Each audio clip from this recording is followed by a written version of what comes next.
জাপানি গাড়ি নির্মাতা সংস্থা মারুতি সুজুকি প্রতিনিয়ত নতুন নতুন গাড়ি আনছে বাজারে। আবার পুরনো জনপ্রিয় মডেলগুলো নতুন করে বাজারে আনে সংস্থা। এবার 100 কেজি ওজন কমিয়ে নতুন চেহারায় ফিরছে মারুতি অল্টো। বিস্তারিত দেখুন ডেস্ক রিপোর্টে।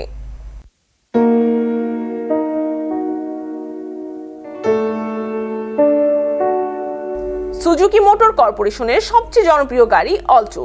বর্তমানে গাড়ির 8ম প্রজন্ম বিক্রি হচ্ছে বাজারে। বর্তমানে গাড়ির যে সংস্করণ বিক্রি হয় তা লঞ্চ হয়েছে 2022 সালে। এটি অন্যান্য সংস্করণের তুলনায় হালকা, কারণ এটি হার্টেক প্ল্যাটফর্মের উপর ভিত্তি করে তৈরি। গাড়ির কার্ব ওয়েট 680 কেজি।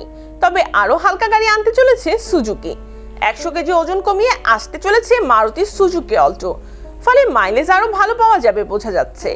ওজন কম করার পাশাপাশি গাড়ির বিল্ড কোয়ালিটিও মজবুত করতে চায় সংস্থা। নতুন ডিজাইনের গাড়িটিতে ক্র্যাশ টেস্টের উপর বাড়তি নজর দিতে চলেছে সুজুকি। এই মডেল গাড়িতে যাত্রী নিরাপত্তা বাড়াতে সাহায্য করবে। পেট্রোল মডেলের পাশাপাশি ইলেকট্রিক অবতারেও আসতে পারে এই গাড়ি।